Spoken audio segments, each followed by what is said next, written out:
What's happening, guys? How we doing? Meh. Not too bad. Is that because you got me, Ando? Is that why you're men? No, mate. Miss your pal Corbett.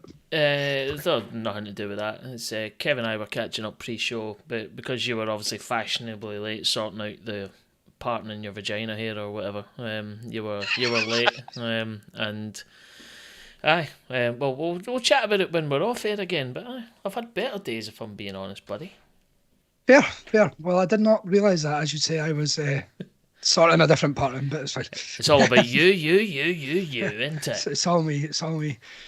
We have to have one narcissist on the show if Corbett's not here. So that was a big word for me, by the way. Just fucking put that right in there. When we put it. That's what she said. Commiserations, Corbett. He's done. He's what did we say earlier? He's away sorting out Arfield's contract to sign for Hearts. He's doing everything. It's no coincidence, is it? Put it that way. He's even gave me that line and I fucked it right up. So there you go. You did, mate. You did. Yeah. Quite royally fucked it. As long as he gets the 10% finder's fee and shares it with us, then I'll have no complaints. Absolutely. Think of all the merch we can get with that. So it's fine. Kev, how we doing? I've obviously heard that. Not too bad, mate. Not too bad. Apologies to anybody who I met on Saturday night after the game because I was slightly pissed and I don't remember anything. Well, I was with you after the game Saturday night. Does that apology extend to me? Yes, of course, mate. Always. Excellent. Right, good. I usually apologise to you when you turn up in the pub. So. Hiya, mate. Not seen you in ages. Glad you're well. Sorry for what's about to unfold. Aye, that's standard Kev chat. Here's a pint of tenants. I thought that wasn't too bad. All right. It's these early kickoffs, though, isn't it? It's like it's harder. They're brilliant. You just try and drink more before the game than you really do before the 3 o'clock, I suppose. Correct, mate. Yeah. Nice one. So welcome to This Is My Story. Usual absolute shocking takes on this podcast today. We've got Ando with a tam down. We've got some headlines to go through. And obviously we're on the final week of the season. 1 game down and then 2 to go. So we'll go over them as well and have a wee bit of prediction where we're going to be sitting at 3 o'clock Saturday, essentially. Is that right? Is my maths right there? We'll say 3 o'clock. Early kick-off game. We'll be done by 2:30, mate. But you were nearly right. Points for effort. Take it. I'll take it. Right. How do you want to kick off? Do you want to go with the tam down? No, actually, because I've got everything nearly ready, but I've got sidelined with some other stuff pre-show. So let's do headlines first, and then let's go some headlines. Tam down. Class. So, what do you want to start with? I think we've Craig Halkett back in training. Well, I was going to say best thing probably to do from a starting point of view is I think they get folk on are on YouTube tonight. So who's looking at the YouTube channel or the YouTube comments? Oh fuck it, I'll do it. We to be fair, most of it is Corbetto Baggio apologising for us being stuck with Tam tonight, which is absolutely fair. So yeah. Not seen that, but yeah, fair. Aye. Next headline. Obviously, aye. Let's go with Halkett. Craig Halkett being back. I think it's nice to. I liked Corbett's tweet. First of all, I want to add that in. What, the one about the fact that you see him back playing before we see Benny? Probably, aye. I don't know if you've seen that though. The rumour was that Benny actually was meant to be back in the squad set up, but he's got a dead leg. So yeah. Fucking hell. He just said in his interview that when he was at at his plot ceremony on Sunday, and Benny was there. He just says that he's had a bit of a setback in regards to his recovery. So from that point of view, that was all he mentioned. I don't believe he said anything else. Fair enough. No, completely get it. But no, as we all think, I'm guessing Halkett being back, running about, good news. Hopefully be back for, was it August they said, something like that? I think the likelihood he said was that it would be August before he'd be back. So there might be a chance of him being back for European football next season. Fair enough. You've just spoiled it, Kev. That's us finishing 6. Fuck. Actually, it can't happen, Tam, so up yours. Oh, can it not? Oh, fair enough. Never say never and all that way. True enough. Next one, the big rumour of the day, the one we all want to see. John Kennedy be linked with a Hearts job? Who? John Kennedy. You have to Celtic. tell me who John Kennedy is. Oh, him. Massive forehead. Aye. Right, okay. Aye. That can get straight in the bin. Fucking no. Nah. I'm sorry. It doesn't tick any boxes for me in terms of this is a guy I want. If anything, it ticks a load of boxes of why I don't want. Like, put it this way, more negatives than positives. No, absolutely not. I'll be honest, I hadn't seen that. I've been a bit busy today, but if you're telling me that's a genuine thing, no. It's a straight up no for me. Move on. It was evening news chat. It was just, he could be considered if Naismith isn't being considered. He's one of the options. Right. Not in this life or the and next. On that, good segue from myself, I must admit, but the rumours as of Twitter and through multiple Hearts group chats today, Naismith apparently going to be unveiled by the end of the week. Thoughts?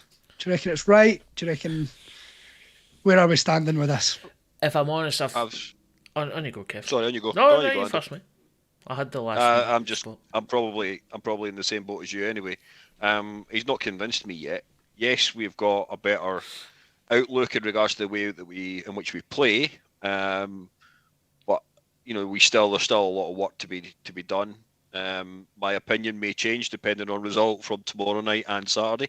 Don't get me wrong, but at this moment in time, he's not really done enough for me. I think there's still a lot of deadwood in the club, and in all honesty, if he was that good a coach, you would think he would be doing a lot better with the under-18s. Appreciate their young laddies, etc., etc. But I'm still not overly convinced with regards to Naismith.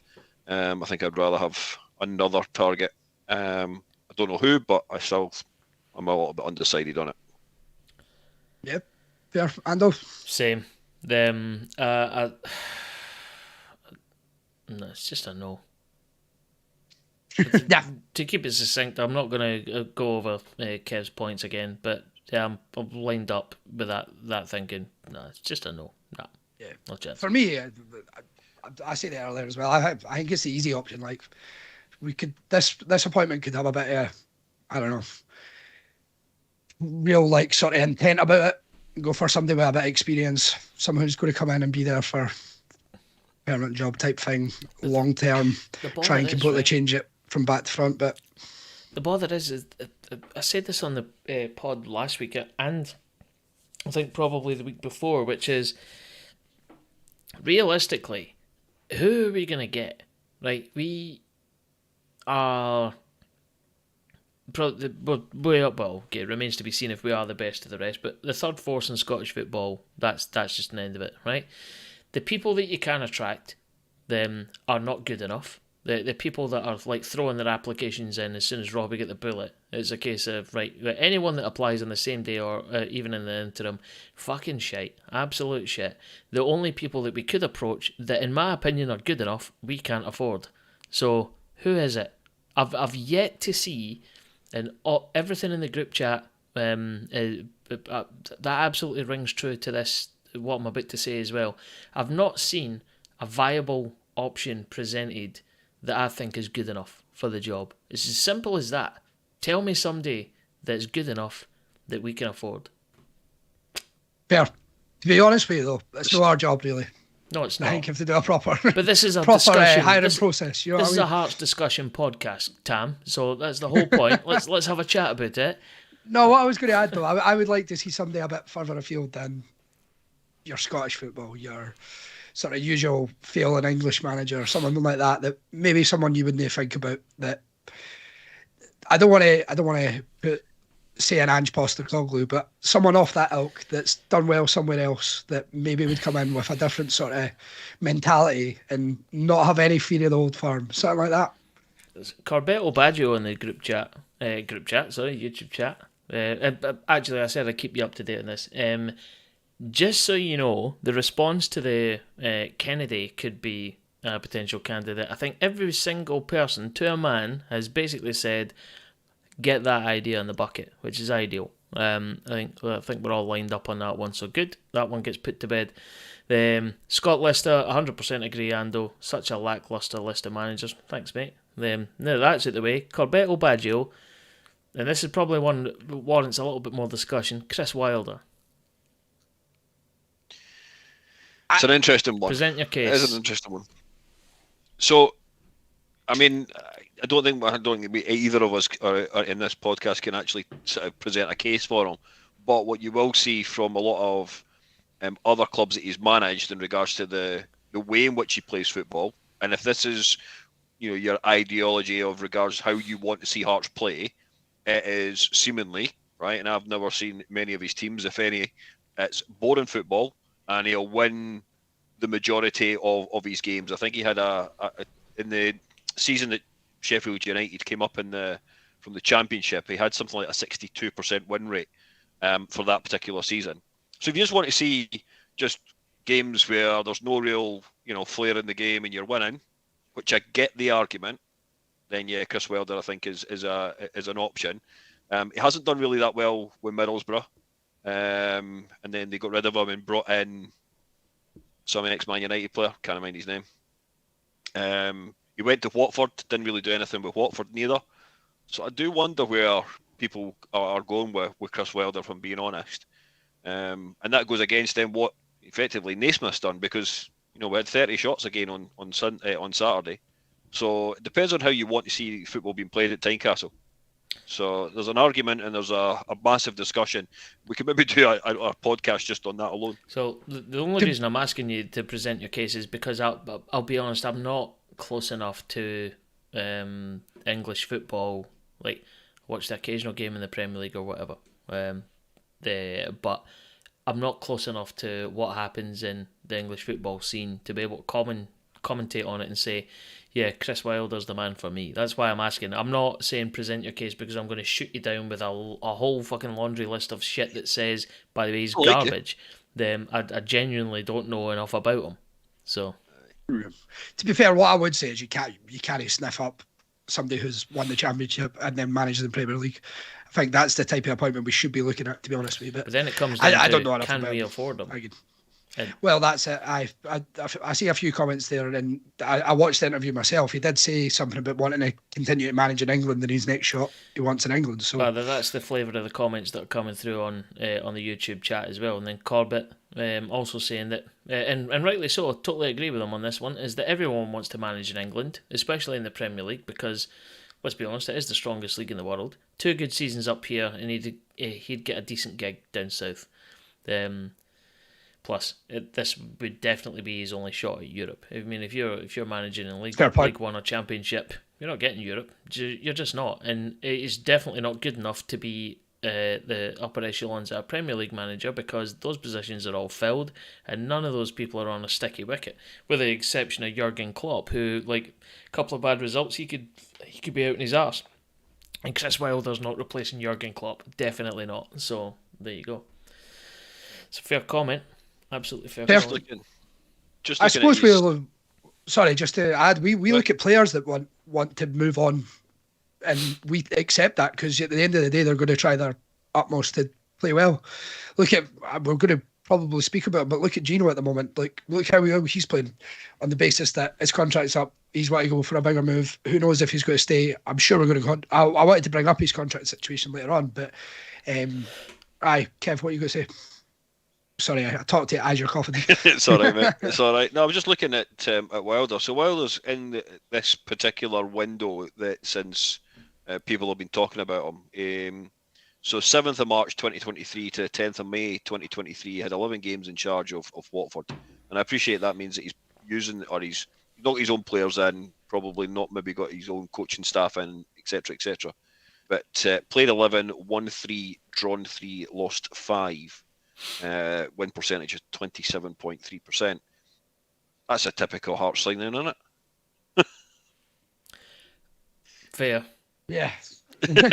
You know, and I can see Corbett's loving it tonight. I've never seen him actually post this often, even. We should, because he can't speak. Actually, because he can't speak. I was going to say, he's typing loads. It's a good segue into Corbett deserted us again tonight, because he was that busy celebrating our win against Aberdeen that he's contracted a little illness, has our Corbett, but he hopefully will be back next week. So from everyone. We wish you well, Corbett, and fuck you for getting ill because you've left us with Tam. So. Yeah. He has made a good point, and I think we spoke about it in the group chat earlier on that, Nazy's attitude's great, but really what has he done so far? 2 games he's won, 2 games you would expect him to win because both been at home. The game against St Mirren was a draw and a fairly lacklustre performance in all honesty. So tomorrow night and then Saturday are massive games in his sort of aim to become, or at least have a chance and a foot in regards to becoming permanent manager. So yeah, we'll see what that brings. But for me, to be honest with you, on you go, Tam. Sorry, I was going to say we have to know where we're finishing in the league before we consider Naismith as an option for me personally. I even think it's bigger than that. Like, so what will tell me whether he's good enough for it is what happens tomorrow, right? So tomorrow, let's be honest, there's no fucking about with it. We can't not speak about it, and we will cover it in more detail, I'm sure, in a few more minutes. But how we perform against Rangers is going to be a massive, massive thing, right? Rangers are not that great. Yeah, yes, they are a good side, right? But it's been shown that they are beatable. Beatable at Ibrox. Has anyone beat them at Ibrox this season outside of Celtic? I don't know if that's true. Either way, it doesn't. Nobody has. Right? Okay, well, fine. Doesn't matter then. But the attitude and how we shape up against Rangers tomorrow, and the application that's shown will tell me everything that I need to know about Nazy. Right? If we go there and get a result, then you know what? He's still not in the conversation for manager. But what it does is prove to me that this bunch of players are capable, right? So, just to be completely open and honest, I don't want Nazy to be the next manager. I don't think he's qualified for it. If I'm honest, he's too junior, right? He's fine with under 18s, fine, right? Absolutely sound with that. But he's not. He's got the credentials to manage us at a high level. If, however, he gets a tune out of those players tomorrow at Ibrox and we manage to get a result, whether it's a draw or a win or whatever, that tells me that the players are capable. And this is something that Corbett has spoken about before, especially in our group chat, which I think he might have also mentioned it in the YouTube chat as well, which is a good manager can get a tune out of players. Now, if we get a result tomorrow, that tells me, yeah, okay, fine, Nazy might get a tune out of them, but it just tells me that squad is good enough and that with a properly good manager, they could be devastating. Right? So that is it. Tomorrow, for me, is more about what the squad and what that bunch of players does rather than what the manager does. If the manager gets a tune out of them, tells me that they're eminently capable and we don't need wholesale changes in the summer. That's the big worry for me. Right. Yeah, good point. Thanks, Kev. You're welcome, mate. I think it's safe to say that we pretty much sum up Hearts fans, though. Whoever comes in, nobody will be 100% fucking... No one will all agree on it. Yeah, that's fair. I think if I like him, Corbett will hate him. If Kev hates him, Corbett will love him, and that's. I'm just picking things at random, right? You will never get all like you put 100 Hearts fans in a row and say this is your guy, right? It's going to be so divisive. It's one of those things. Yeah. You either put up with it and get on board with it, or you hire a plane and fly a banner. Simple as that. I think what you got to remember as well, that if everybody was to be behind them, especially on this particular podcast, we would just need to end the podcast. The fuck are we going to talk about if we were actually, quite happy with the manager and happy with the players that we've got? Christ almighty, it would just become really boring. More boring. Aye, sorry, my bad. In your case. No, sorry. To be honest, it's one we probably reassess next week. I think personally. I know you're not exactly on the fence handle, but me personally, I think he's done enough to show that he's got a tune out of the players in some certain cases, and we're actually playing with a certain style of football. So see how it goes. But I think realistically, I would want us to see us finish third before we made a decision on that. That's fair. But then if it turns out that, right, you know what, everything lines up, because let's be honest, it's still not in our hands. It's not Yeah. all. We're not in control of our own destiny on this. We're going to rely on basically favours, because if Aberdeen win and then we beat Hibs, it doesn't matter what happens, right? You know what I mean, right? They're ahead of us, and all things being equal, and they win all their games, and so do we. They'll still finish ahead of us. Simple as that, right? So it's not all in our own destiny. Then, if, however, we do finish third, and it is likely that we've relied on a favour from someone else. I don't think you can make a permanent appointment based on having rose-tinted or maroon-tinted glasses just because we finished third at the end of the season, that we all get to fucking old lang syne each other and say, you know what, the season was a great finish. We finished third, we got group stage European football, there's a 2-year contract, Nazy. I think that would be an absolutely fucking ridiculous thing to do. Fair point. No, you know what? I don't actually disagree, but it's one of those things. It's what we were just saying. We can't pick a better option at the moment. So where's it go in a sense? Personally, you know what? I'm scared for tomorrow as well. After today's news about who Rangers are releasing, I think it'll be a swan song for them. They'll come out wanting to prove something at Ibrox. Last game at Ibrox, Morelos, Kent, Arfield. See them all try to score. Do you know what I mean? Fucking hell. I'll be honest. Oh, sorry, you've had a busy day at work. I have, mate, yeah. Them three, Hollander and McGregor, are all getting released at the end of the season. Okay, I can see there. Corbett, fucking hell, Corbett just posted Kent, Morelos, Arfield, all get a game time tomorrow. I've scored against us in the past. That's fair. That's annoying because that sounds like I've copied him now. Well, you've got form for this. You copy me all the time, so yeah, fine. Thanks, Luke James. Fucking hell, I'm getting something right. That's two people have agreed with me tonight. Holy shit! Right, you ready, Ando? I think that's all our headlines. Anyone else had anything to add? No. I think there's quite a lot of comments from Graham McDuffie. This is actually fair. I honestly don't want anyone with a connection to Hearts. Can't be doing with sentimentality, because we've done it too often and it's failed, and that's fair. It's like you've had Gary Locke, you've had John Robertson, you've had Robbie Nielsen. Like, you know what, they've never. Well, Robbie Nielsen's record is okay in terms of like I suppose the upper list of, or the upper echelons of the list of Hearts managers. Then yeah, I think I maybe tend to agree with that. You want someone that's going to come in cold, not cold and clinical, but you know what, that doesn't have that emotional tie where we maybe hold on to them for a little bit too long because of, you know, previous relationships or whatever. So yeah, sorry. Right, over to me for a tam down, is it? Yeah, it is. Right, well, cool. I'm taking the YouTube off the screen. Yeah, right, okay, cool. I want to be considered. Well, just to brighten everyone up, right? This is going to attract some derision here, right? I need to see both hands from both of yous. There you go. Keep them permanently. There you go. Right, and I will call you if your hands drop out of shot. I'm coming for you, and you'll be deducted a point. If I think for each time. Yeah, for each time. He's done it. Nah, I can still see stuff. That's -5. Right. Just to lighten things a little bit. We have covered. Like, it's not lost on anyone. We're playing Rangers tomorrow.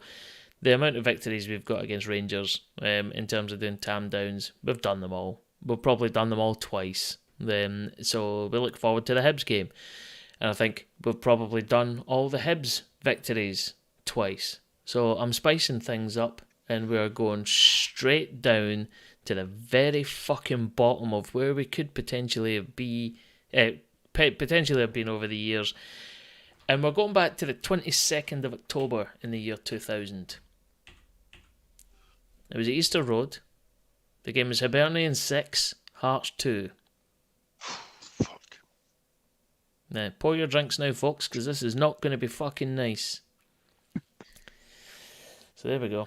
Right, my random generator says it's Tam first, and I'm leaning on you, Tam, here, because I'm not squeezing you, I should say, because I'm conscious that you were probably only 5 years old or something in the year 2000, or whatever the hell it was. So you might be taking a walk down Struggle Street here against Kev. Yes. So Hibernian 6, Hearts 2.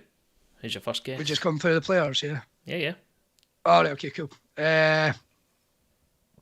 But you know what? You'll actually get 2 bonus points if you can tell me who scored the 2 Hearts goals in that game. Just to keep it interesting. I know one of them. Right? I know one of them. I will kick us off by going Stevie Fulton. Stevie Fulton. Tam, correct. Well done. Cool. Kev. And I know that Antti Niemi was in goals that night. Yes, he definitely was. Back to you, Tam.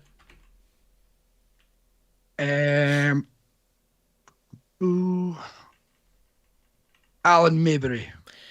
Alan Maybury. No. Oh, fuck. Kev. No, because it was Robbie Nielsen. Remember rightly in that game?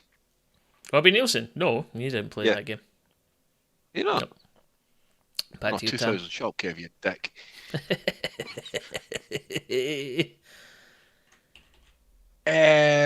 We would have Stephen Presley. Stephen Presley is correct. Kev. Beside him would be, I'm not entirely sure. In front of him would be Cameron. Correct. Tam, back to you. Gary Wales. Gary Wales, no. Kev, back to you. So Fulton, Cameron, Neil McCann had gone by that point.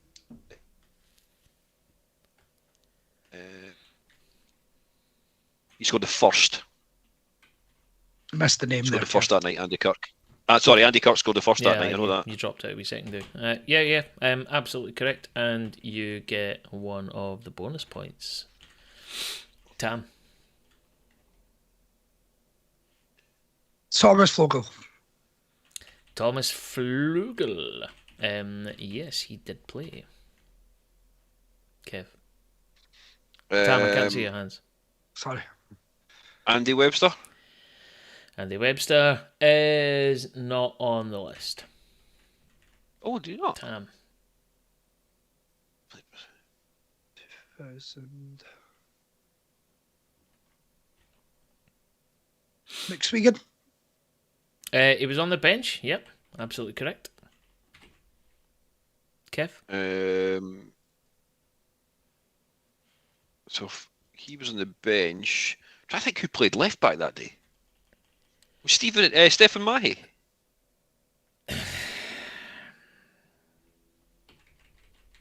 No.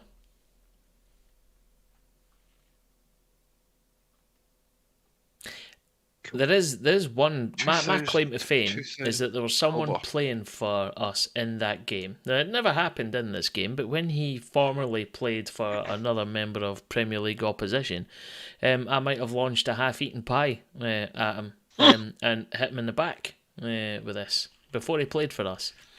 But if the police want to come knocking on my door for that one, I'm fucking here for you. But anyway, Kev, on you go. I think that particular player was Gordon. You just said Mahy. I think you're fine. All right, okay. Oh, carry on. My apologies. Sorry, Tam. On you go. Oh, fuck. I don't actually have an answer. Decade. Right. Come on. Dead air is a crime. Speed it up. Don't make Joe Hamill. Joe Hamill, no. Kev. Gordon Jury? Jukebox? Yes, he was. He did indeed play. Part of the starting 11? And this was that the person that you threw a pie at? No, it wasn't. Allegedly, maybe, possibly. Yeah, but no, it wasn't him. Tam. No, okay.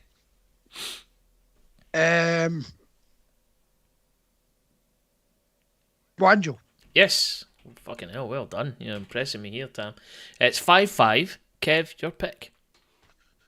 I'm trying to think who played centre half with Presley at that time. Goran Petric. Goran Petric, absolutely correct, and that is the guy I hit with a pie. So there you go, Tam. And I've now. Who did he play for previously? What? Rangers. Who did he play Goddamn for? Petric. Are you fucking kidding me on? Dundee United Mate, and I Rangers. was like 6 for this game. Okay. Fair enough. Right, Tam, you. Yeah, there's 2 outfield players left to get. And then there are 4 players from the bench. If you want a clue, one of them, I'll give you 2 clues just to make it a little bit more interesting. Of the first 11 that you still need, one of them is a Corbett length of measurement, and the second one has been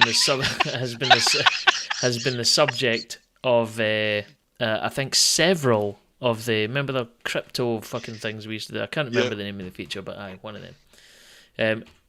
So there you go. Tam, it's you, I think. Yeah, it's Tam. Oh, what was that guy's name? The measurements. Was he on the bench that night? No, he was. I just said Kev. He was fucking part of the starting 11. Oh, sorry. Is that what you said? Right, okay, I know who it was. Somewhat. Kevin James is correct. Right. I almost feel like taking a point off you because I fucking led you to the. You basically gave me an led open you to goal the and had to tap answer it there. in, Right, so. Kev. Final outfield player. The other one must then be Tomaszek. That's absolutely right. Kev, one of Corbett's favourite players. Right, that is the starting 11 completely done. It's Kev 7, Tam 6. Then you've got one of the bench players, and then you've got another 4 bench players. Incidentally, one of the goal scorers has been taken, but the second goal scorer, Charlie Kirk. yeah, second goal scorer is up for grabs. So if you know who scored the second, who scored the other goal, perhaps then you can also win yourself a bonus point. So there are 5 points to play for. Tam, is your roll. I'm not going for goal scorer. Okay.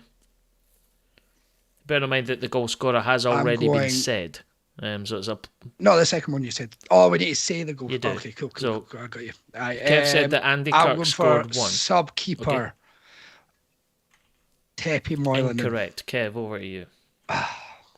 So working on the basis that with the money we got invested, we bought Tomaszek, Antiniemi. The other one that we bought was Fitzroy Simpson. Mm-hmm. So I'm saying he was on the bench that No, night. he wasn't.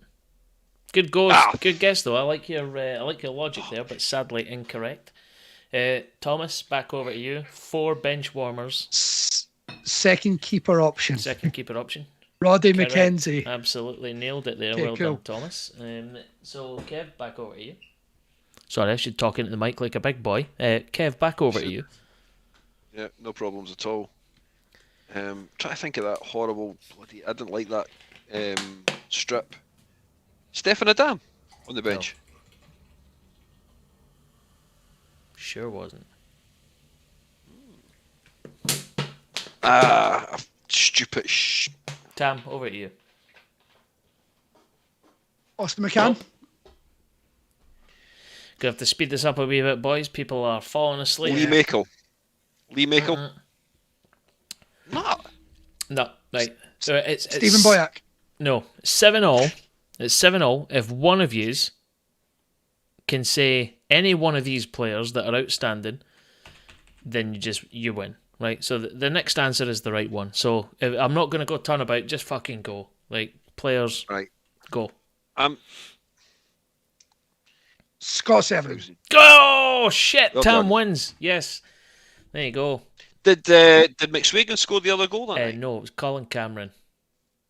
Was it Cameron that scored it? Cammy. And the other remaining players that you didn't get were Darren Jackson and Grant Murray. Both wankers. Well, that's your personal opinion, Kev. But Both played for Hibs, mate, so has to be. that's true. But there's some good players who've played for Hibs that have played for us. I think, maybe. Anyway, right, that's it done. Well done, Tam. This. I don't think I've ever won one of these. Is this the first time you've won one of these? I'd be very surprised if it wasn't. It would be. It will be. Well, there you go. Tune in next week for another instalment of Tam Down. There you go. I love how the comments are just... Were they coming in thick and fast as we were speaking and we were getting well wrong? Well, Graham Mark Duthie has quite a lot of good answers. Scottish TV Gold is you could tell he's an older gentleman. He's been able to replay some good moments for that. But actually said, I think JJ only lasted another week after that. Don't know. Not entirely sure. I'll have to go back and check. But anyway, nothing in the YouTube chat in terms of Cool. questions or whatever, so we move on. We will go to more recent, more positive games that we have played, such as Saturdays against Aberdeen. Okay. So, obviously, I'll admit it, I wasn't there. I was at a wedding. Brad's sister, she got married, so I managed to catch the first half. Didn't really see any of the rest of it. I didn't even see Janelle's goal. So I'm saying first half. I seen the worst parts of it. But who wants to kick us off? How do we sort of start in the game? Kev, over you. I think from the first point when the team came through, Ando and I were together on with Davey on Saturday, and the Boozer. I think when we looked at the actual team, I think we were actually fairly happy with that starting lineup. I think the question was that with Kingsley not being on the bench, but I think there's a family issue still. I don't know, although I did see him back training today, but there was a family issue, which was why he wasn't leaving the team for the past couple of games. But I think, as I say, on paper, I think we looked, that was probably the strongest team we could put out, in all honesty. And I think we started the game all right, but we get caught out too many times, and we've spoken about it enough times to say, about how soft we can be. There's no real genuine fight in that midfield. There's nobody that'll, really just shore it up. Haring does, and Devlin can do it, but sometimes I think the two of them are not even at the races sometimes with regards to the fight that you need in the middle of the park. But all in all, I think, the first 5-10 minutes, we were the team in the ascendancy. We were, moving the ball about well, and we were making, forward passes with purpose, which is something we could never say under Nielsen's final, end of the last 5-6 months worth of tenure. So that was good to see, moving the ball back and forward across the back, and then a diagonal pass that played in Cochrane, who was supposed to be a left back, but generally was playing more sort of, left mid. Yeah, to be honest, I liked it. Watching it back, obviously I just seen parts of it when the highlights and stuff, but I thought even Atkinson had a good game. And you're talking about Cochrane, but sort of that higher up the field, I thought much better than what we've seen from Atkinson. I'm saying good game, but it's better than what we've seen. Obviously, defensively, still a bit weak. Maybe needs to get a bit more physical with it, the way he plays, but it's quite good to see those sort of wing backs right up the field, always there as an option. It sort of adds to more attacking, and it means those front four can kind of really push to the sort of last line of defence as well. So, yeah. Ando, I suppose that leads us to the goal. Have you seen that goal before? Such as every week against us. Oh, I mean, losing a goal from a ridiculous set piece. No. I was shocked. Absolutely shocked. Were you confident as you seen the corner coming in? I think it's one of those ones that whenever it's a dead ball set piece situation like that, there's always that feeling in the pit of your stomach. It's like, fuck, this is going to go sideways. And I'll be honest, I don't think at that particular point I was too worried. But being a Hearts fan, you know that when, as Kev's already said, we came at the traps. I thought we started quite well. I couldn't really fault a lot of the application that was shown by any of the players. As I say, I think overwhelmingly, not to cover all ground, I thought it was a thumbs up from me. I thought we started really, really well, and I didn't see it coming. Sometimes we've all been guilty of it before, where you turn to the person next to you and you go, "Oh fuck, man, we're up against it here. This is a goal, right, or whatever." Right? I genuinely didn't see it coming, but it did. And then, can I say that I'm shocked? Absolutely not. Right? It's just another one. We cannot defend like that, and it's laughable, right? You can't. Big teams don't lose goals like that. They just don't, right? Yeah. Big teams don't lose goals like that. That's all. That's the best thing I can say about it. Absolutely fucking shocking. It should never have happened, but again, you You move on to the next point. Yeah. It's like, it's one of those things you could put blame on multiple people. Keeper no coming for it. Ball could have been cleared earlier. Simic just, I don't even know what he was doing. He was just stood off, turned his back. But we talked about it earlier with Halkett back in training. How can we not have a centre half that he does the ball except Halkett? Oh. Like, it's mental. How? It's mental, and the amount of times that Rowles is 6'3" maybe. He's a big tall lad, but there was a couple of times Aberdeen put that diagonal ball in, and that's what caused a lot of problems with regards to the incident that Barry Robson was moaning about in regards to Rowles pulling the boy down. And yeah, okay, there's an argument there. Don't get me wrong, but it was looked at and carry on. We've seen it enough times in football matches where that actually happens. But he gets caught out so often with that sort of diagonal ball. He can't run backwards and jump at the same time, which, in all honesty, it's a tough ask. But if his positional sense is better, he doesn't have to make that particular header. Yeah. He got caught out, and that wasn't the only time. He got caught out a couple of times in that first half on Saturday with regards to it. I don't know if it's just he switches off or is it the fact that he's not he's just maybe not got the same a great deal of pace. Because he's definitely not got a body strength to fight a lot of the centre forwards in Scottish football. He's really good at defending the ball on the ground, and like that block he does a lot of the times, blocking shots. But it seems to be ball in the air for a header. He just, I don't get it. As you say, I don't know if it's positionally, it's keeping up with play, it's just even just knowledge of the game and where he should be. It's a difficult one to really describe, to be honest. A couple of things in the YouTube chat. So Beats, I don't know if that's his name with the Beats logo. Simic still gives me anxiety. He gets so much praise as well, which is absolutely fair comment. And then Scott Lister saying, if we didn't give, I'll just quote it verbatim. See, if we didn't give other teams corners, we'd be challenging Rangers and Celtic. Feels like every single goal we concede is a corner, and that absolutely is fair, because I think we've laboured this point beforehand, which is we're shite from them. Why the fuck are we not watching the tape that shows all these goals getting lost? And by the way, boys, this is how you attack a corner, because we're fucking shite defending them. Definitely learning stuff. I was going to add that it shows that we never fucking score from corners. We never defend them either. We're just totally, it's no part of shape on a Friday afternoon, is it? Let's look at how you boys, you're the 4 or 5 attacking players in this situation. You boys are the defending. Let's work on that now, and that goes back to guys like Gordon Forrest. What are they actually doing on a training day? And training in regards to these kind of situations, because it's evident that they're not learning from their mistakes, that's for sure. And this element in regards to, and Corbett speaks about it enough times, this element of zonal marking. Just mark your man. Just mark your man. That's as simple as that. It's the easiest way to do it, man. I don't know why you bother with zonal. It's fucking stupid. Have any of you ever seen a good example of it actually working in practice? No. Yeah, but it doesn't. To be honest, I don't understand it. I never really have. It's one of those things. No. It's just pointless. And you know what?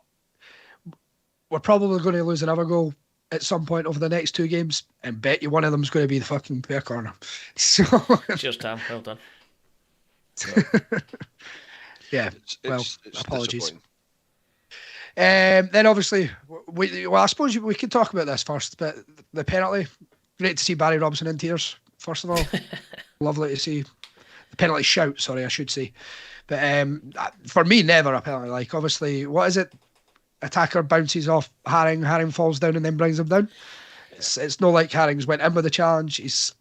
To be honest, I imagine at the game live, I would have been shouting. I don't know what your perception of it was. I'll be honest, I did have a little bit of anxiety about it. I looked at it in real time and thought, oh fuck, right in the corner of the box, and then see when the play got stopped, I was like, motherfucker, here we go. There's Clancy's going to get sent to the monitor for this, and then as soon as they get sent to the monitor, as per previous pods, They just want to validate a decision that's already been made, to validate the fact that they've had to stop and look at something, give them a decision to make. But Graham McDuffie, just on this point, says it's a foul on Haring, never a penalty. See, when you see it back, he's absolutely correct. Yeah. But at the time, and this this is the thing, you look at it at the time, and look, James agreeing with me, definitely looked like a pen at the time. However, when you see it in the slow motion replay, and you've got all the facts and angles, then you go, fucking hell, it's definitely a foul on Haring. So that's like one of the benefits of VAR is that, like, while the penalty wasn't awarded, it could have been. If it had been Willie Collum, that definitely would have been a penalty at Aberdeen, 100%. Yeah. Nah, I don't really want to praise VAR, but I'll say on this occasion it done the right thing. So it ended up at the right result, probably accidentally. Yeah. And then obviously Ginelli goal. Obviously we were going to speak on it, but Davy Stewart, what he'll be remembered as, his friends and family will remember him. Great guy, from what I've heard, and for that goal to happen during that minute's applause, testament to him, I think. And I know you boys agree, but yeah, brilliant goal, brilliant moment, and that'll last with his friends and family forever, to be honest. I couldn't agree more. And again, I don't have a lot of followers on Twitter, but because it was the only thing I could think to do was to tweet straight after that and say, well done, that's for you, Davy Stewart. You, like, I suppose we've not really spoken about it, but obviously it goes without saying that everybody, and if we have done this before, then apologies for going over old ground, but yeah, you know, what happened to that lad was absolutely fucking tragic, and then obviously our thoughts and all that sort of stuff go out to the friends and family. But if you could think of any better way to be honoured at Tynecastle, I mean, that I'll never forget that the rest of my life, right? Because not only because that goal was absolutely sublime, that was top drawer, right? For me, it's better than what do you call him, Humphreys. From the halfway line. It's just, there's more finesse about it. It is an absolutely beautiful thing, and for the rest of my days, I will always remember that guy's name now because of that. Right, he's went down in history because of that. So, you know what? It's a shit thing that happened to you, mate. But especially banner still on the screen, banner still up, aye. Picture still on the screen. Brilliant. It goes from a clap to rapturous applause, and everyone just, the scenes absolutely brilliant. I think absolutely poetic for the lad and his family. So. Yeah, definitely. And again, I will say it again, but thoughts go out to him, his friends and family. Yeah, definitely. Absolutely. As we've said. But Gino, though, what a goal as well. And like, top drawer. To even have the balls to just go for that. Okay. It's actually really clever from him. If you actually look, he has a, you know, before he takes the ball off Mackay, which was one of the best things he'd done all day. Hey, ball but the fact is, he actually has a look over his shoulder. You know, I've watched it a couple of times now. He has a look over his shoulder to make sure that he's got enough space. He turns quickly. He sets it. You know, he gets the ball out from his feet and actually absolutely leathers it with his right foot. And if you get the right camera angle and you see it from behind, the keeper's got no chance. No chance. You know, the keeper he's still diving now for it. He's that, you know, it's ball's past him before he even thinks about it. You could give him a fucking step ladder and a map to where the ball's going, and he'll still not get it. Correct. And the boy, I don't know, is it McDonald is their centre half? Yeah, McDonald or Pollock, one of them. I think it was the boy McDonald. He actually looks as if to say, you've done me, mate. You've done me, you know, well, because he had so much space. If you look at it, he had so much space to actually set himself up, and well played to him for that. But the thing is, you're talking about that goal. We should have scored 2, 3, maybe even 4 before it. The amount of chances that we actually had. Oda missed a couple. The little layback for Ginelli as well on Saturday for Cochrane, who just couldn't. I think he was travelling too fast to actually collect the ball correctly. You know, there's so many chances we had in that first half on Saturday, and that's probably the, you know, again, go back to what I said about Naismith earlier on, and a much more positive way of playing football. That is one thing that will go in his favour. It's because of the way we have been playing. And as I say, their keeper has probably kept them in the match at the end of the first half. Yeah, you're right. And it's one of those ones, I bring this up actually, where I've seen a few folk comment on Oda cutting it over to Ginelli, that chance. To be honest, I'm quite glad to see my attacker try to have a goal and score a goal there. Not when you're 1-0 down, but Get you. I do get you. 100%. You always want to see, would Shankland have done that in that situation? Would he take the shot or would he have squared it? I probably would take the shot, to be honest with you. Mm-hmm. But he probably would have scored it. That's the difference. Yeah. Would he? Who knows? But that's the thing. That's what a striker is there to do. And 9 times out of 10, if you put the shoe on the other foot, would Ginelli have squared it to Oda? I don't think so. I think Ginelli would have taken it. I can understand his frustration. Yeah, I understand why every player on that part would be frustrated in that situation. But I think you're right. I think Oda done the right thing. Is taking the shot. He gets that little bit of a monkey off his back, if you want to say that. From the point of view of not scoring yet and having God knows how many chances. Absolutely. Feels like a good time to segue into a question that's been posed by, again, Graham Mark Duffy. What do you think, just because we're talking about him, what do you think of Oda? Desperate for his first goal, but he's brought loads of energy and pace. I think that's went hand in hand with our changing tactics, to be honest, and how attacking we've been.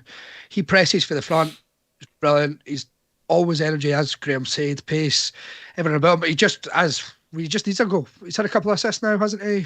But yeah, I suppose he had to make way in the Celtic game as well. Because of the but on that day, he looked like the best player on the field at that point in time. Yeah.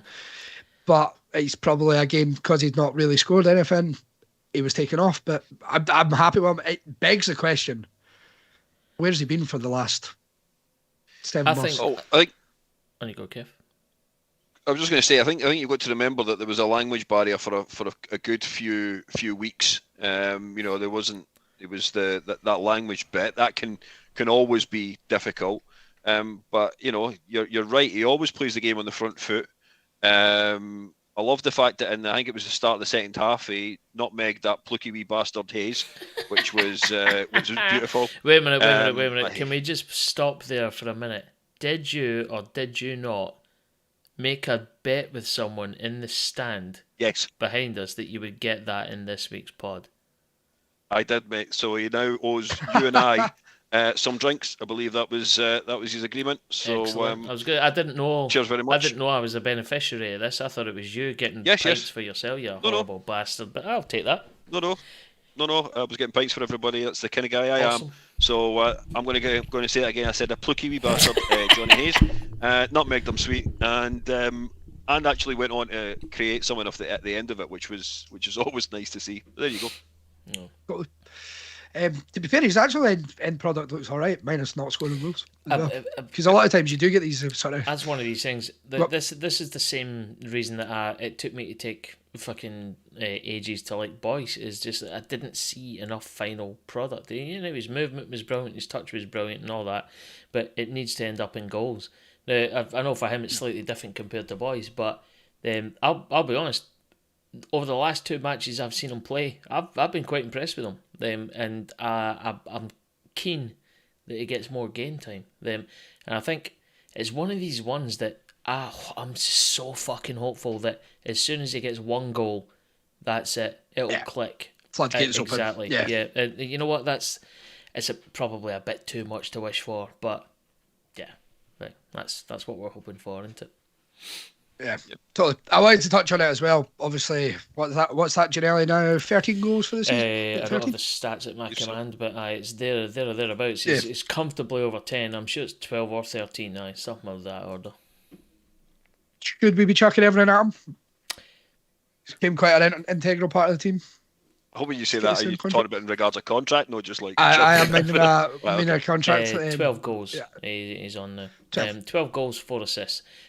For me, I'll make my thoughts quite clear on this. I think, how many 10 plus goals a season players have we had in the last 10 to 15 years, right? Yeah. We could think of a couple between us, We could and we'll probably, all mention yeah, the same people, right? And the reason we'll all mention the same people is because that list is incredibly small, right? We are at a real benefit this season where we've got you've got Shankland on his total, and then you've got Ginelli on his.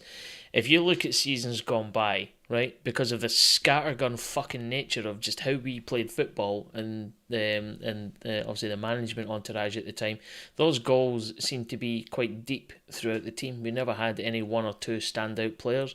For me, this season we have one or two standout players, and those are the prized assets. You have to protect them at all costs. So if Ginelli wants an extra couple of grand a week, fucking give him it. Simple as that. That goal tally is worth more than we're paying for right now. So if he wants a payday, pay him. Yeah, to be honest, when you combine that with how well him and Shankland have been playing together, like he's an absolute foil for Shankland. It's not even like, a conversation. That's one thing Shankland doesn't have. He's not got the pace, and that's what Ginelli brings. He's pulling defenders out the way. And you know what? He's got this wee purple patch of like scoring goals now. I wish I hope he's not looking for something to come and it holds out for a while. But I hope we're getting that contract signed as soon as possible. Yeah, whatever. I don't want. I'm not going to say move mountains to keep him, but no, fuck it, I am. Yeah.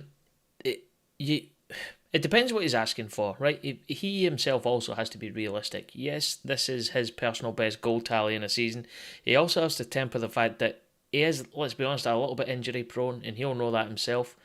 But given his age, given his potential, given what he's done, I think pay the lad. Just pay him. Simple. Move on. Yeah. And then Kev?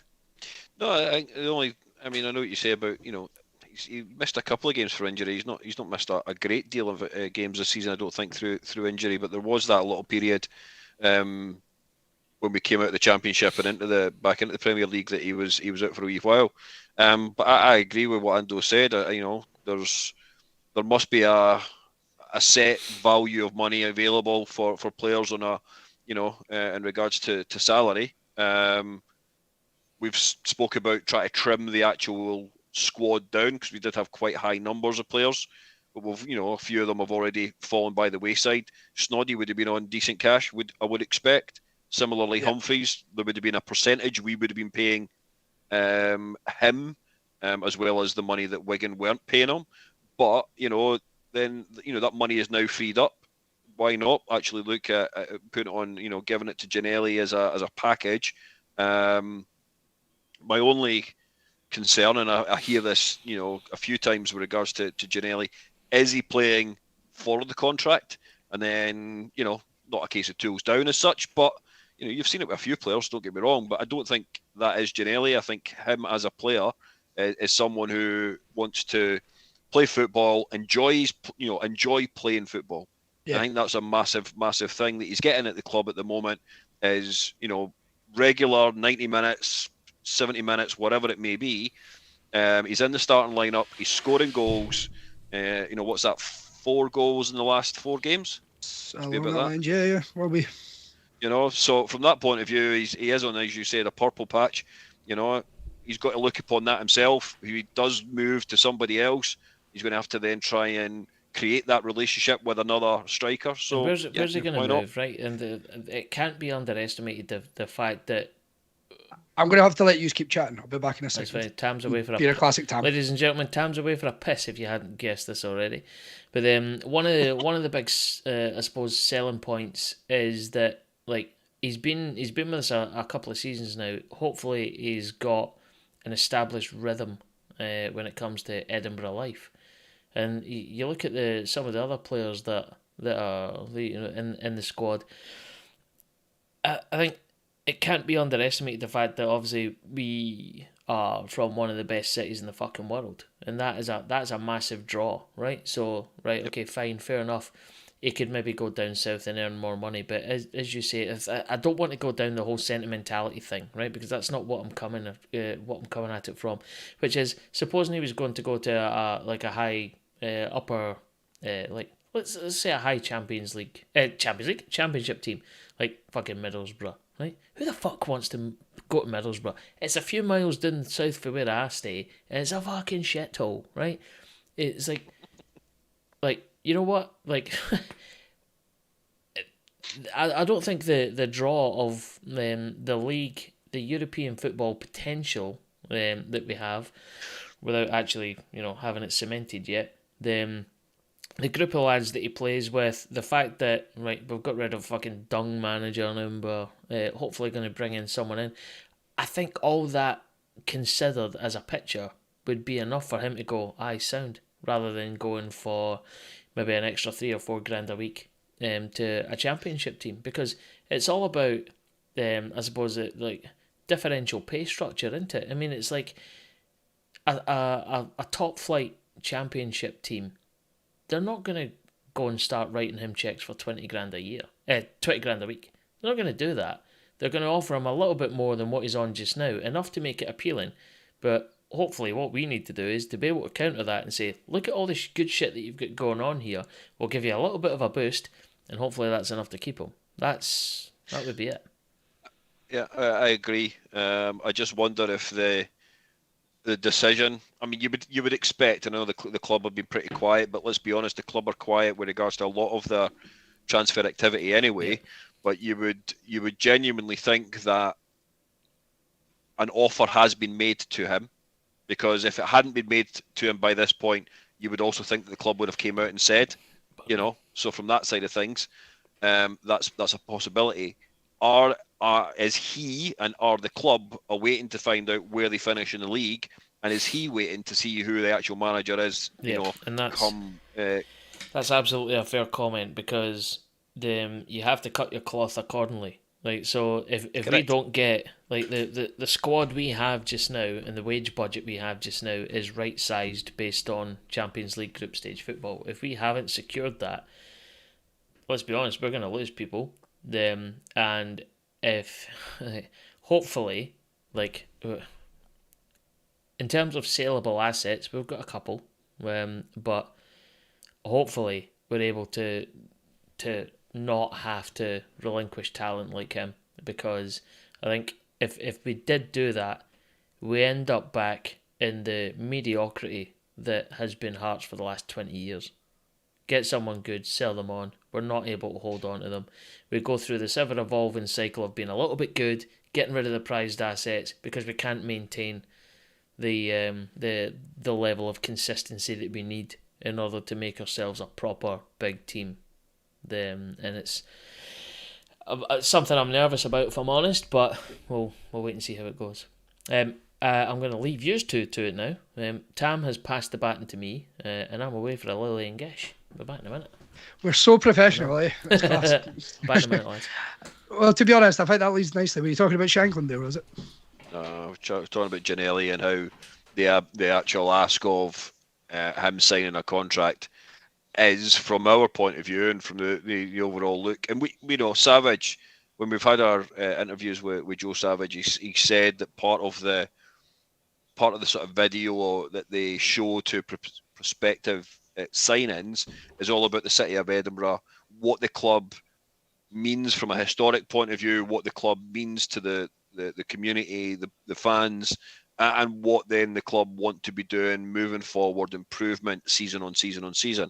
And go back to the point that Scott said there, we should have cemented third place a hell of a lot earlier. We should never have been in this situation. If the club had made a decision earlier than they did in regards to getting rid of Nielsen after, even 4 or 5 games of getting beat, we may not be in this position that we find ourselves in, relying on getting something out of tomorrow night's game, and I know we'll talk about it, and or requiring assistance and support from St Mirren to do something at Pittodrie. So, from a Ginelli's point of view, he's got probably that sitting in the back of his head as to who the manager is going to be permanently moving forward, and where are the club going to be come the end of the season? Are they in European football? There's a chance. Are they going to be getting league European football? There's a smaller chance, but it's still a chance at the end of the day. So I think from that point of view, we're okay, and we hopefully have offered him something, but he doesn't want to personally come out, neither does the club, until we know where we're at.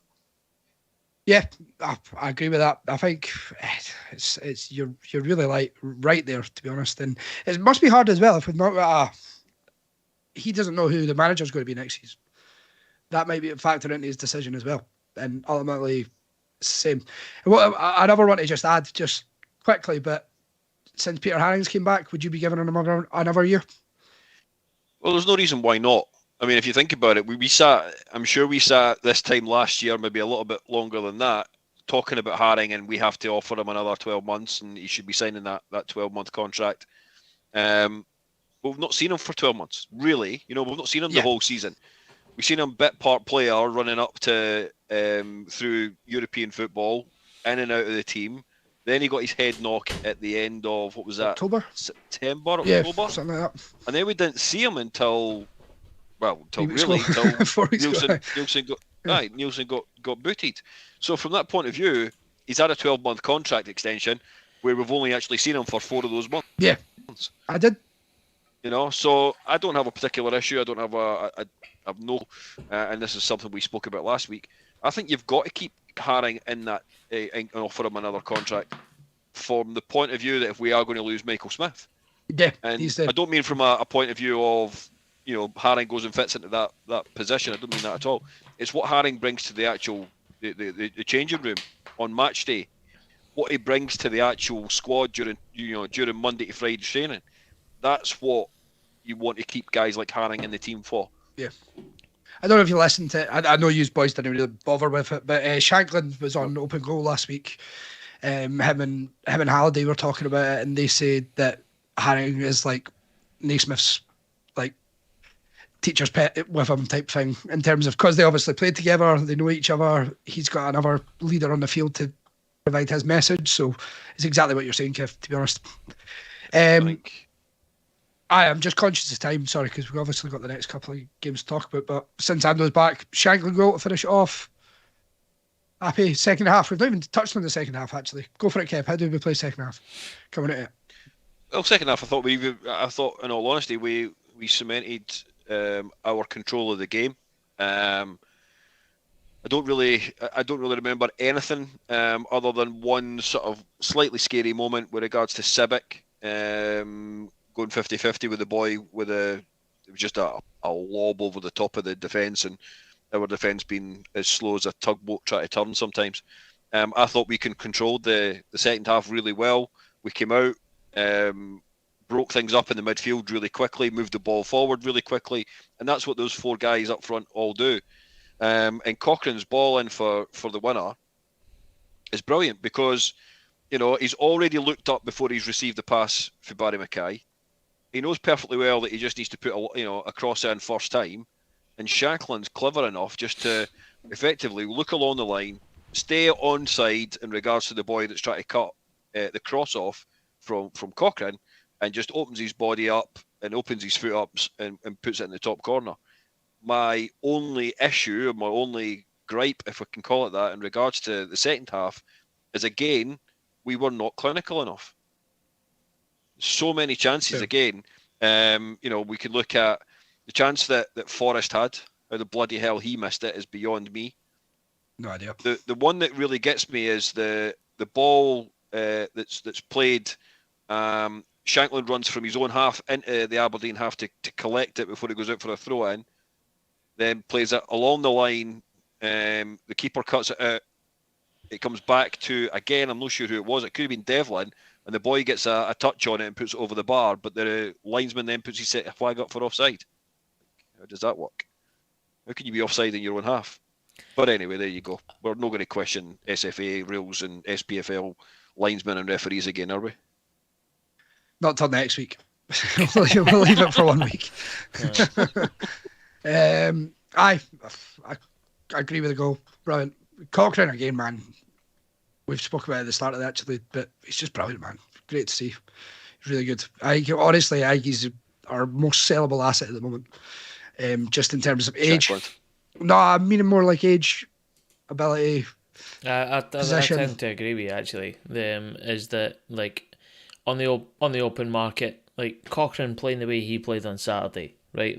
Albeit most of his good stuff came like totally out of position, but it doesn't really get away from the fact that he added so much to that game. He actually gave a shit, all right? And Kevin and I spoke about this at the game on the weekend, which is every time he comes on, right? Like, apart from, I know he's had like disciplinary issues, he's been victim to a couple of questionable decisions or whatever, but like you can never ever fault him. Like, genuinely, it's like if everybody fucks up, like yeah, and like Corbett will probably no doubt have detailed stats on this because his Rain Man brain records all this stuff. But like genuinely, like Cochrane coming on, if he came on from the bench or he's one of the first names that I expect to see in that team sheet. He's one of the cornerstones of our team, and how good when we're good and we're really good, he's always involved. The guy, as you say, Tam, one of our best sellable assets, but hopefully we don't fucking have to get rid of him anytime soon. That is very true. That's very true. I suppose that's it. Good result at the end of the day. We done what was asked. I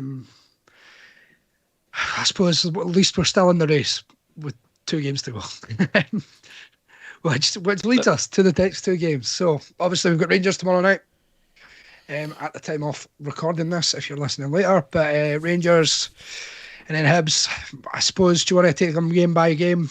I've said it already, my thoughts on it, but I think Rangers are going with something approved tomorrow. I can't see them coming up half-arsed at the last game at Ibrox, which is annoying, especially with the players that are leaving.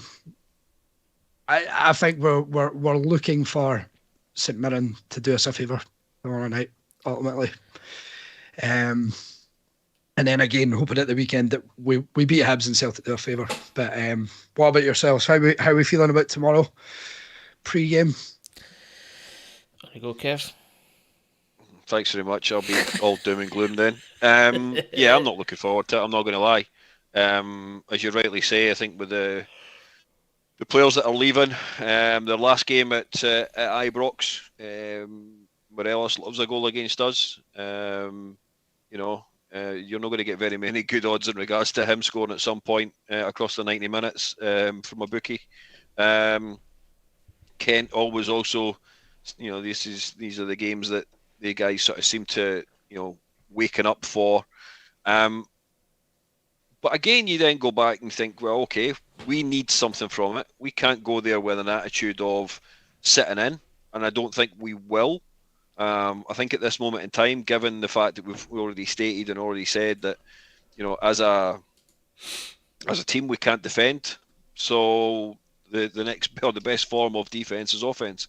To use one of Ando's probably favourite phrases, with a NFL basis. But why not? I know we tried to do it a couple of seasons ago, or maybe it was last season, got spanked 5-0. But I think we're a different team. We're a different, a slightly different entity now. If we can get, I can see Oda playing. So from that point of view, I don't see much of a change in regards to the starting 11 from Saturday. My only concern is a certain Barry Mackay. Nobody has ever seen Barry Mackay play well in the meaningful games, right? But we definitely do not see Barry Mackay playing well at all against Rangers. Whether that be at Ibrox or whether it be at Tynecastle or whether that be anywhere, back garden, whatever. Barry Mackay, in my opinion, switches off God knows how many times when you play Rangers. It's like, oh, this is my boyhood team, and from that point of view, I'm not going to bother my fucking arse. And that drives every Hearts fan demented. And I don't know how many times I got on his back on Saturday. Out of interest, who do you play instead? Because I'm just thinking who goes in instead of him. Because I get you. I wholeheartedly get you. But from that point of view, you would rather have somebody like Forrest. Yeah. Do you know what I mean? I know that's not going to be his. That's not his. Exact position as such. But you think you're going to get absolutely hee-haw out of Mackay tomorrow night. You may as well try it with Forest. If we've got any You know, young you laddies we could play just to fucking stick it up, Mackay. Well, exactly. You know, he needs to have a look at himself. We know he's got the ability. We've said it enough times that we know that he's got the ability, and that's what frustrates every single person that watches him. We know that he's got the ability to play in a certain way, and just doesn't bother his arse. Yeah, correct. Yeah, fair. So, well, I suppose we'll go predictions next, but then to Saturday. How does it look if Aberdeen win tomorrow? We get beat. Do we go into Saturday just that's it, or what happens? If Aberdeen win tomorrow and we get beat, it's all over. It's all over. No, but I meaning in terms of performance, the heads go down. I think the heads go down to a certain extent because you've not got guaranteed group stage football. However, you are fourth. Fucking hell, man! I'm looking at this fucking every cloud has a silver lining pish mentality, which is, yeah, okay, fair enough. We've still got a chance at Europe, albeit it's a harder method to get there. So yes, I think the heads do go down, but I don't know. I don't even want to think about it. Yeah. Fuck you. The thing is, the scary thing is, so Hibs play Celtic tomorrow night. Chances of Hibs getting something against Celtic? Zip. Nothing. Don't know the way Celtic are really performing. No, I reckon Postecoglou's lit a fire under them because what they've done recently since winning the league is unacceptable. I think in his eyes. Yes, you can say it doesn't matter. Yeah, it doesn't matter. They're still going to stroll. Well, they've won the league, end of. But there's a way to get across the finish line, and I don't think his high standards will allow them to continue in the vein of form that they've been in the last couple of games. I reckon you'll see a reaction from them. Okay. And the other then concern is we're all saying that we want St Mirren to do Aberdeen a favour. St Mirren get a victory tomorrow night. It puts them on 47 points. That means, they win, it becomes a difficult ask of us. Do you know what I mean? If we, they win, then they're right behind. You know what I mean? I don't know who St Mirren got Rangers in the last day of the season.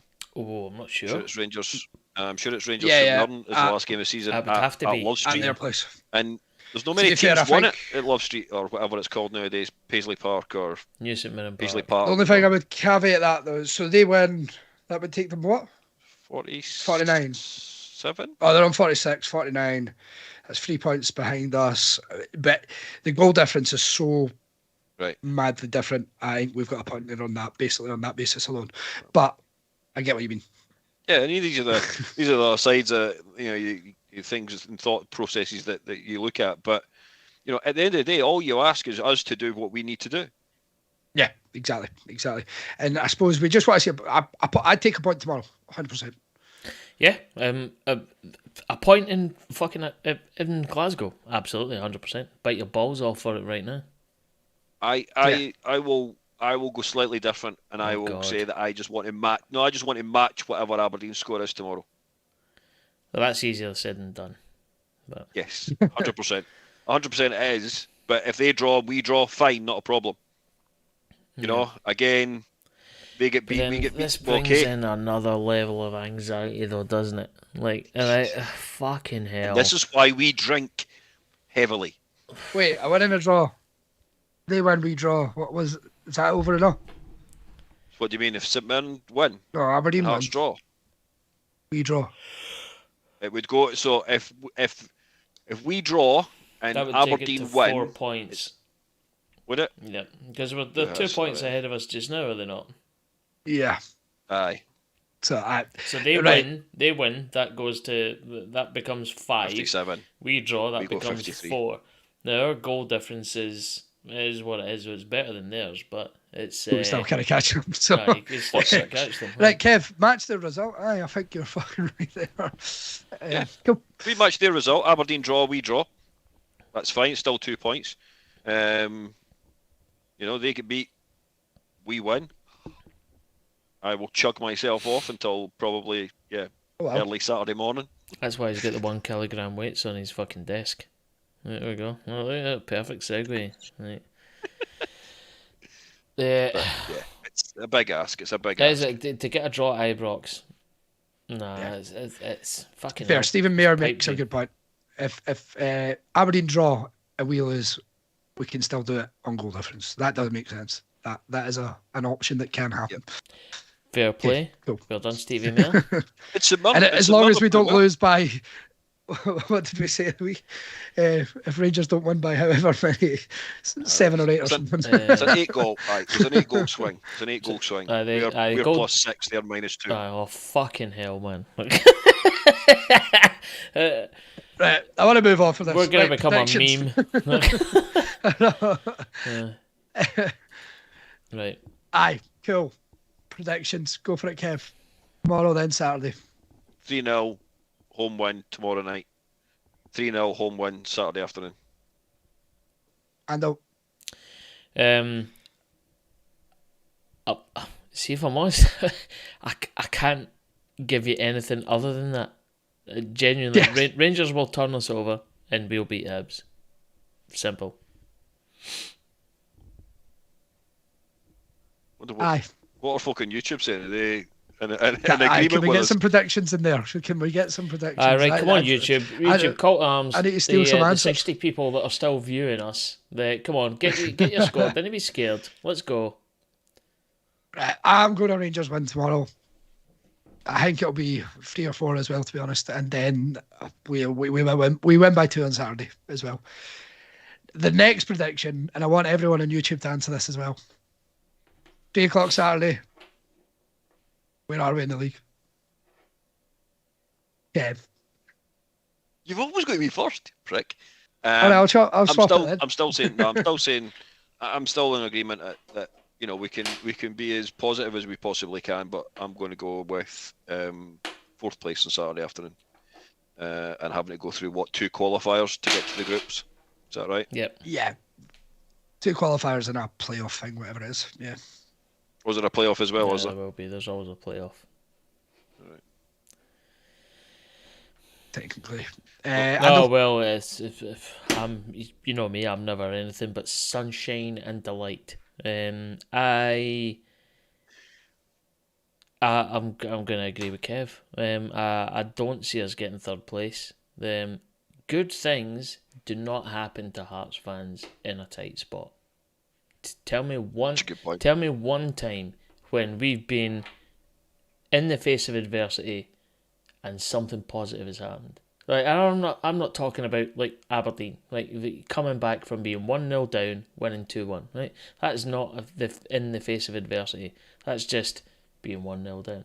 Right, this is serious fighting for. I don't want to say fighting for our lives because the club's not at risk. You know what I mean? But in the whole gravity sense of the word, it's a big fucking thing that we're up against just now. Right, we need that group stage European football guaranteed.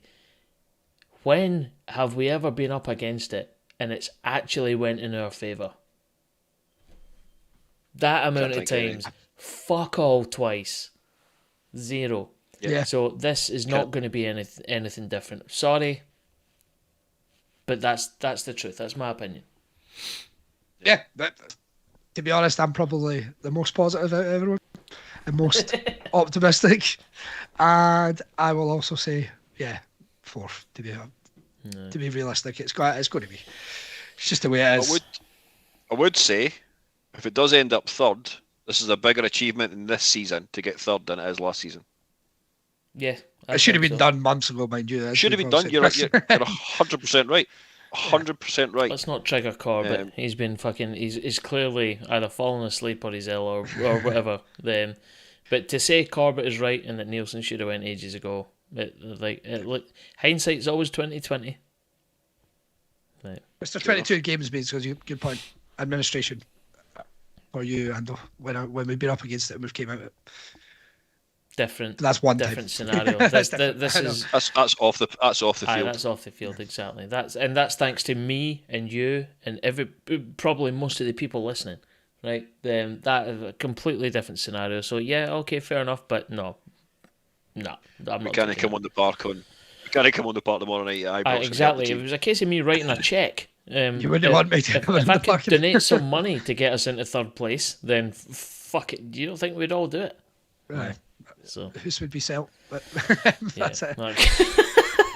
Right. Well, to be fair, it was a long one, but yeah. Anything else to add before we go?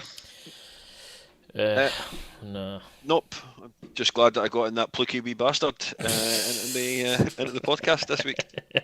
I feel because you told the story, it's null and void the bet, and I'll decide. Tam, fuck off. No, you weren't there. Oh, actually, and just in case he is listening, some guy that was chatting to in the pisser in Dickens on Saturday pre-match. Sorry, I didn't catch your name, but obviously, avid listener. Actually, fuck it. I'll leave it there. If you were the guy that was chatting to me in the pisser at Dickens pre-match on Saturday, then sorry, I've forgotten your name. I did say I would give you a mention, but thumbs up. Yes, like that's all I'll say. Wow. Okay. I don't want to know where thumbs went up, but it's fine. Let's move on. Right. Well, cheers, boys. We'll speak to you. You'll either speak to us next week. We'll see you on here, or we'll see you in 4 months' time. Oh, we'll see you in hell. It's there's no in between. Correct. We might see you next week for a party, or we'll see you in August. August. Yeah. So yeah, but thanks for everyone getting involved tonight. Some decent comments. Anything to finish us off? We're all good. Yeah, just one thing. It's just a personal message. So to my because he does listen. Just a wee shout out to my Australian friend Greg. He had some quite troubling health news this week, and I just want to say best wishes from I know most of the guys. In fact, all of the guys have never met you, but we wish you well, and I hope this is giving you a laugh. So all my best, mate. Hope you're absolutely okay. Nice one. Well, cheers.